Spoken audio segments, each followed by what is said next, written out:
Good evening and welcome to another edition of the Fredric Davies Starpower Show, where each week we bring you, guests that are in New York, and I'm very happy to say today I have John Roger, who is the spiritual leader of the MSIA, the Movement for Spiritual Inner Awareness, not only in America but all over the world, I understand. I've followed John Rogers' organization not only in London but also in Los Angeles and now in New York, and I'm so happy to have you with me on the show.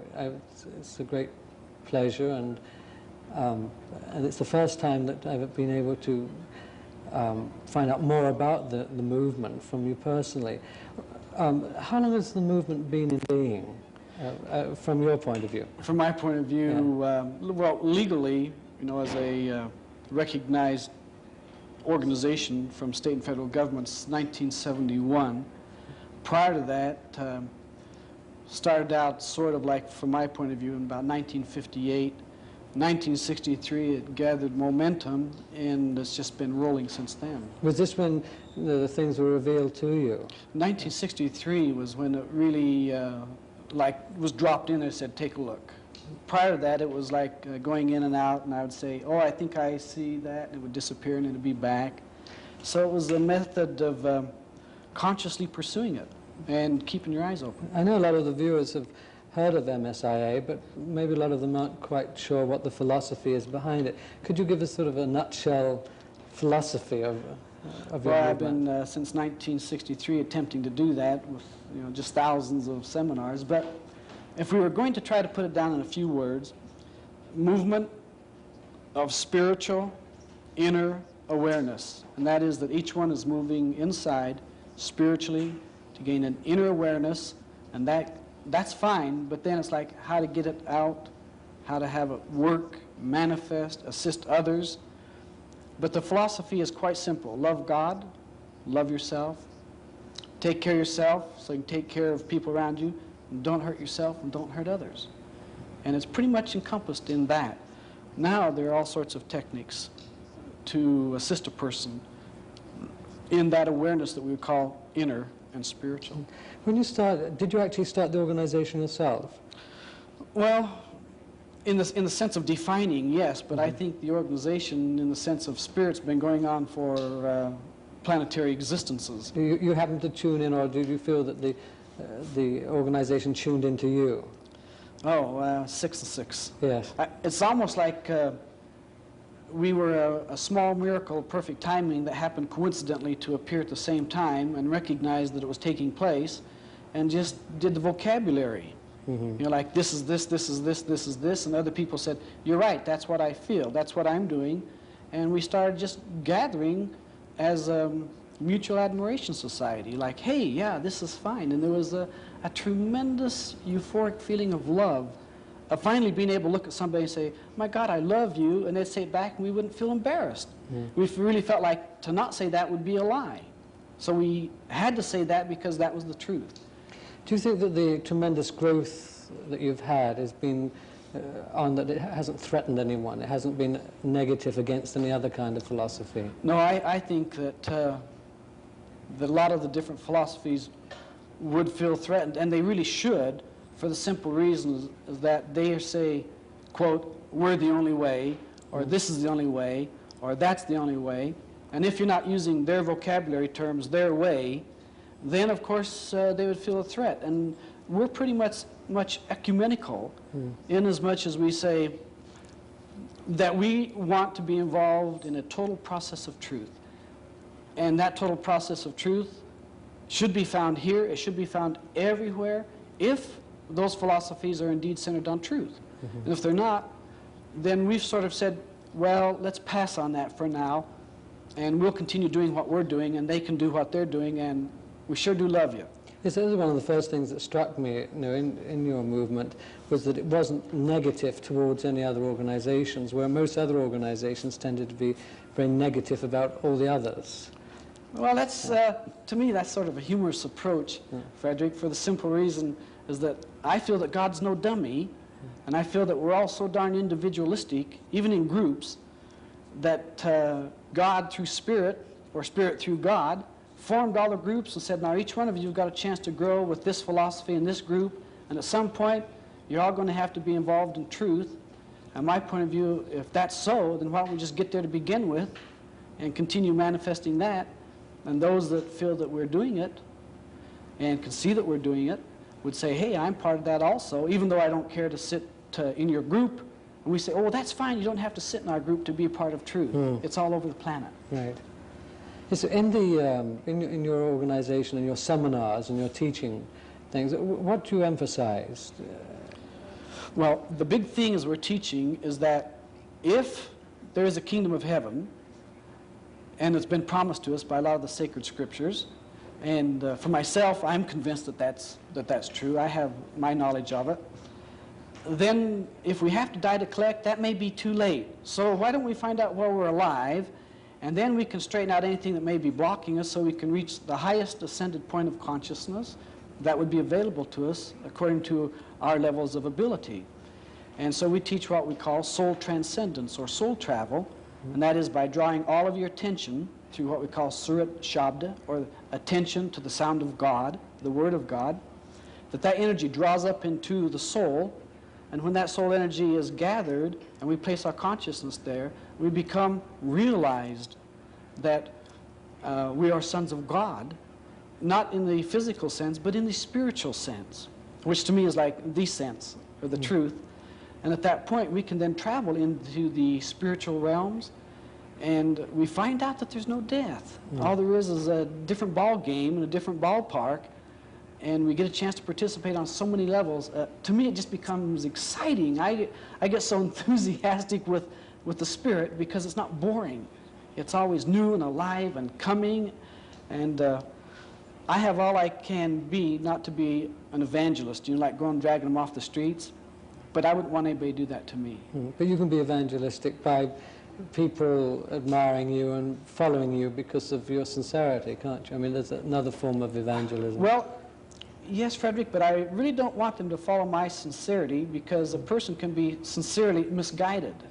I'd much rather they would come back to themselves by way of the teachings, the spiritual exercises that we teach, utilize that, have that experience that validates for them what we've been talking about. Then they become their own reference point. I noticed in some reference material about you that it took a couple of years before you were really aware of the various techniques, or it takes a couple of years before you teach other people. Why do you think it takes so long? Well, people are pretty much diversified, and they have different characteristics that may block their awareness, their receptivity. And so I had to go through many levels of people's ability levels of consciousness and work these techniques by way of them cooperating with me. We say, well, do this, what do you see, do you see this? And a lot of verification, what we call face-to-face relationship, or one-to-one, and then to 5, to 20, to 200, to thousands.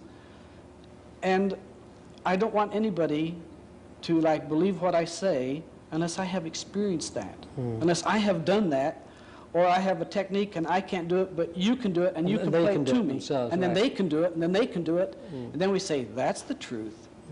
Then they can bypass the hang-up of a guru or a worship form or anything like that, and let that thing that we call the traveler, the inner master, that form, assist them.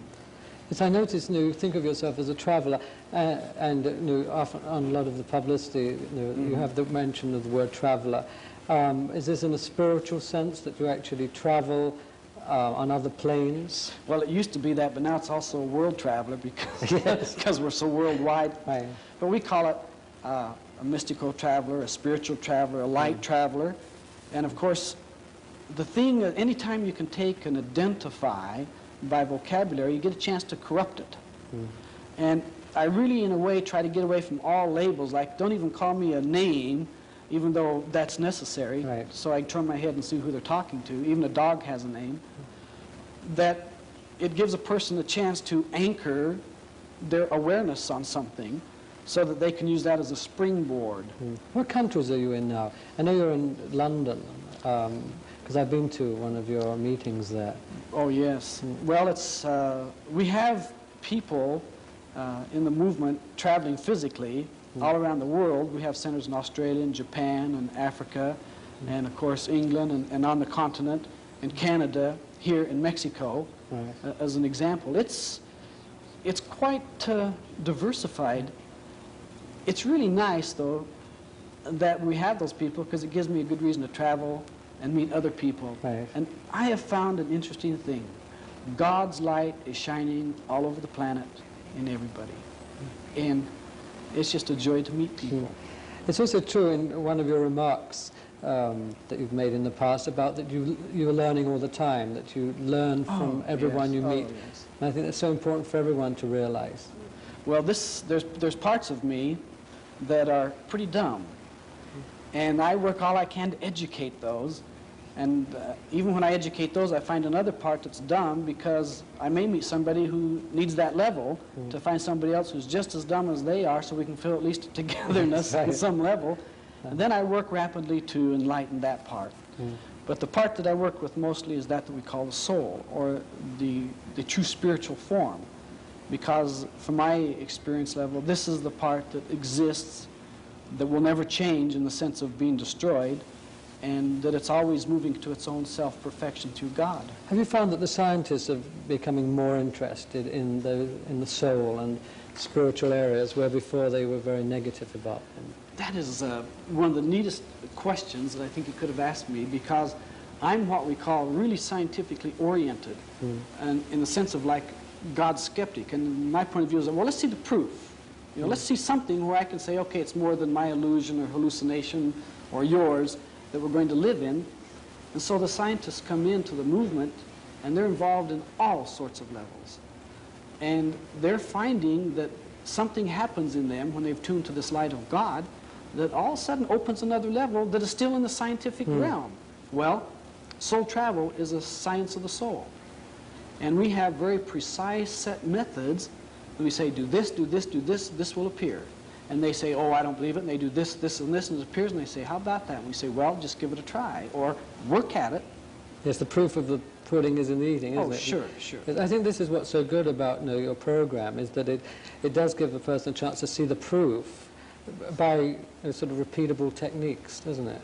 And I think another thing, too, is that everybody gets a chance to validate their own life according to the Spirit in them, without having to validate it according to mine or yours or anybody else's. They can just do it to themselves and get that feeling like they're not really wrong or bad. There's really parts of them that are just really okay, and there's other parts that aren't okay because they're still keeping them to last year or 20 years ago. And if they let those go and get up here, they find out, boy, everything's really all right. And it's like, yeah, it is. And a lot of the new philosophies by way of psychologies are saying, like, you know, I'm okay, you're okay, it's okay, we're all right, I'm my friend, you're my friend. And I think that's very true. Before you went through this major change, and this, what I call super-awareness of the Spirit, but what were you like before? I mean, were you attracted to spiritual things or religious things? Well, no, I don't think in any great sense, more or less than anyone else. I could go out and dance all night like the next person, and I could tell jokes, and I could look at Don't this. Don't you know? Oh, yes, Right. but I even appreciate it better now. Yes. Before it was more of an entertainment for them to like, so I could make them get off my back or look someplace else for a lot of reasons, you know, protect something.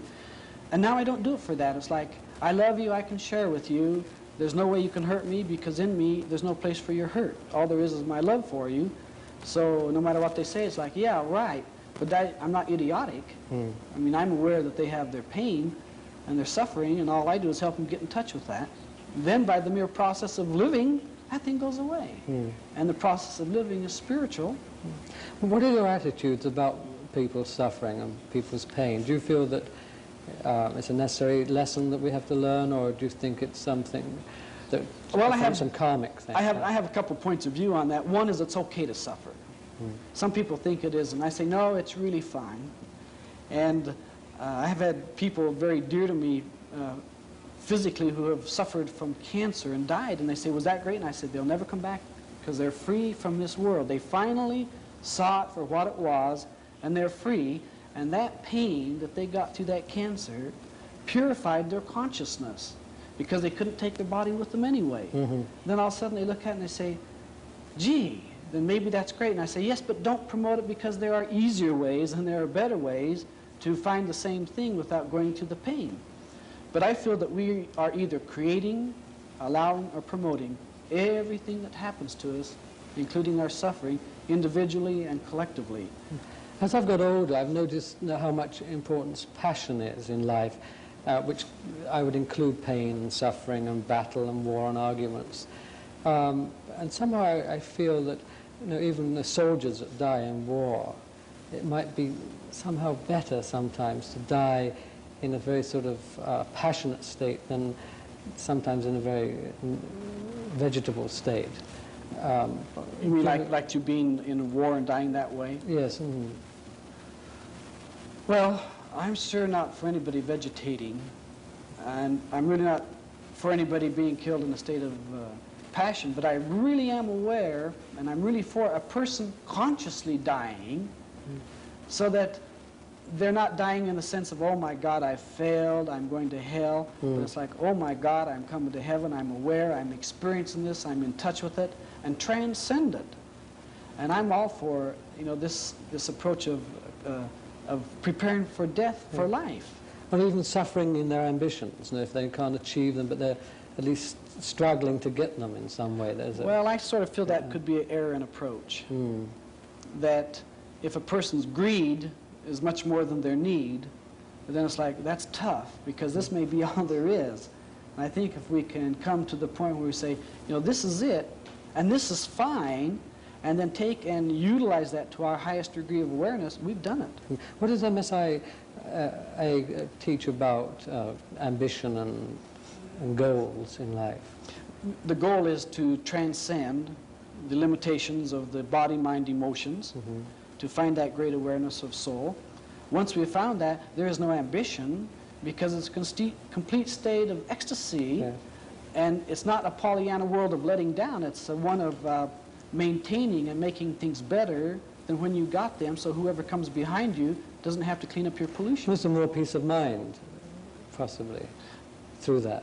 Well, yeah, I could say somewhat, but I found out that that thing called peace of mind is pretty much a will-o'-the-wisp. And once we can get past the monkey mind into the soul, we can control the mind and make it do what we want as a fantastic servant, but it's one rough master. I've met so many successful people, I'm sure you have too, that are very unhappy because even though they have a lot of money and even though they have a lot of success and fame, they're still not happy. Why is that? Well, I don't think they're successful. If you were to ask me, successful in that area. Well, I would say they've managed to burden themselves down with a lot of responsibilities that are killing them. Not that everybody's going to get out alive, but to me, success to me is to be detached from it, where I can utilize it and use it and put it out and let it go, and utilize it and use it and put it out and let it go, without being in bondage to it. To me, that's success, so therefore it doesn't take a lot of money or a lot of buildings or a lot of cars, that we can be successful right here. Without any of those things. Yeah, without any of those things. Just because we're us and we're present and we're doing this, to me right now, this is enough. This is just really fine. And when this terminates and I do something else, that'll really be just fine. That'll be enough, and who I'm with will just be fantastic for me. In your own life, do you have obstacles and frustrations and things like that? No, I don't think so. I may have things that you would say, oh, that's an obstacle, and I may say, oh, that's an experience. And you may look at it as something to overcome, and I look at it as something that's exciting, that, hey, look, I'm going to get a chance to experience this and see what it is. Some people say, well, that's Pollyanna, and I say, well, you can go through the world laughing or crying, but go through it you will. So if I prefer to laugh, why should you care? As long as I'm not inflicting or giving up my responsibilities to myself and things around me. But a lot of people think, well, that's not spiritual unless you suffer. And I say, well, go ahead and suffer and be spiritual. I'll just be me. So I am a great believer that one has to also get one's material life in order. Not necessarily have a lot of money, but just not to worry about material things in order to have a spiritual life. But that's just my own feelings. But I buy that. And I really feel that spiritual people not religious necessarily, but I mean really spiritual, will get their material things together, because that's all part of this. It's not like that's there and spirit's there. It's like, here we are. It's all part of the same thing. Right, like your spiritual material here indicated, like it's all there.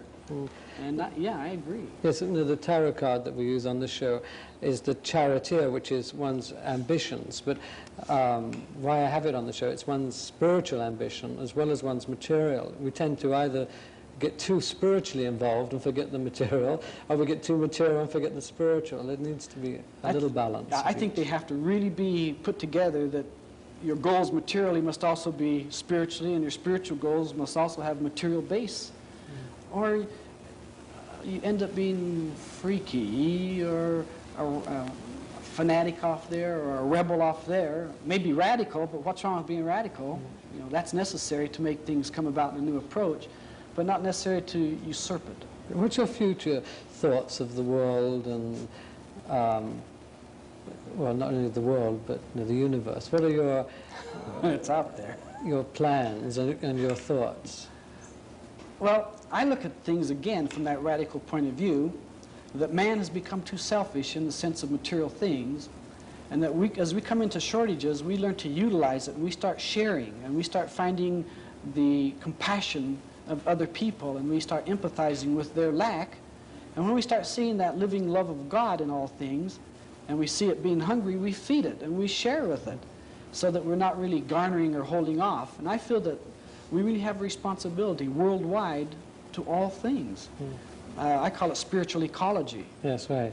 And how does an individual, for example, people that aren't into a spiritual life yet, how do they get involved? I mean, for example, with MSIA, in what cities in America can they get involved with some seminars? If they want to get more information, there are seminars here in New York. There's New York Light Center. In Los Angeles, they can write to us at 3500 West Adams in LA, MSIA, right. And we'll send them our PR stuff. You know, it's like, here, read it, see if you want to be involved, and if you don't, that's really great, and if you do, write back for some more information, and we'll mail it to you, but we're not going to cram anything. It's in New York. It's the New York Light Center, and the telephone number is 925-6136, 925-6136. And in Los Angeles, it's listed under MSIA on, is it West Adams? Yeah, 3500. 3500, that's easy to remember. Oh, 3500 West Adams, Los Angeles. And I just imagine if they just put MSIA and mailed it LA. Anywhere, right? Yeah, it would end up in one of our centers and be forwarded to us. Mm-hmm. Now, the seminars that are held every day in New York, and I assume also in Los Angeles, how do people register? I mean, is there a continual program, or is there a graduation program, or beginners program? No, it's an etc. program. It's like you start where you are and you keep on going. I've never found a top to this. There are sections where you learn this ability and then this ability and this ability, but it's hard to say, you know, like which to do first, the chicken or the egg. And we say, well, let's do them all together. And then you can pull out the one that you feel lack on and strengthen it, and the one you feel strong on, you can use it as your guiding light and build from there. It's set up in a, I don't know what kind of a term to call it, in an organized fashion that is not structured, but it's organized in the sense of information. It's like a journey that people can join in. Yeah, it's wherever time. you are on your journeys, we come by, come on. And when you feel like you want to get off, you can get off. And if you want to get back on again, it's like, go ahead, because it's just continuing. It's a stream of consciousness. There's that saying that when the pupil is ready, the teacher appears. So that there's truth there. And that there's a right time for people to embark on a new spiritual study. And I hope that a lot of you that are watching the show this evening, that this will be an opportunity to introduce you to MSIA if you haven't already been introduced to it. And I'd like for you to get in touch with the New York Light Center, and the telephone number again is 925-6136.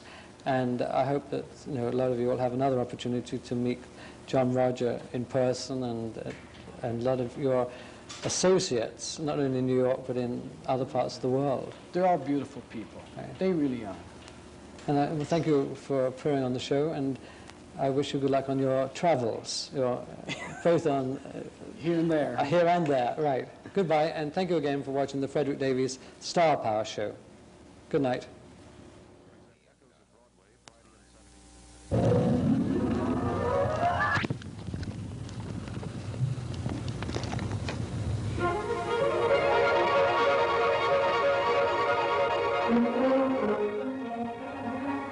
Are you living up to your true potential?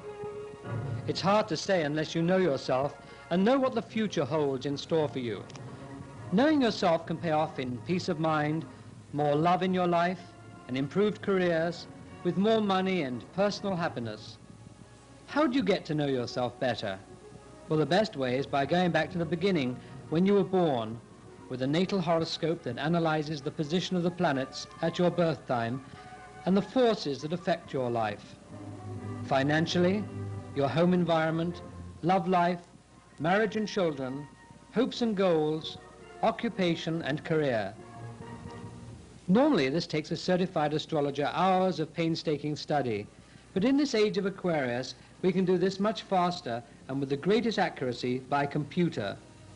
At Kahutech, the Center for Astrological Research, the computer is programmed to give us an instantaneous fix on your stars, and it prints out your personal horoscope and a 12-month prediction horoscope for only $11.95 plus $1 postage and handling. If you've tried everything else and your life is still not going the way it should be, let the new Kahutech computer put your life in proper orbit, love-wise, career-wise, money-wise. This is a 2-for-1 offer. Send $11.95 plus $1 postage and handling, and you'll receive the Kahutech Natal Horoscope with a detailed analysis of your life, plus a special bonus, the Kahutech Predictions Horoscope, with an in-depth forecast of what the next 12 months hold in store for you. Order now by sending $11.95 plus $1 postage and handling to Fredric Davies Starpower Show, 1540 Broadway, Room 300, New York, New York, 10036, or telephone 212 Plaza 7 6300.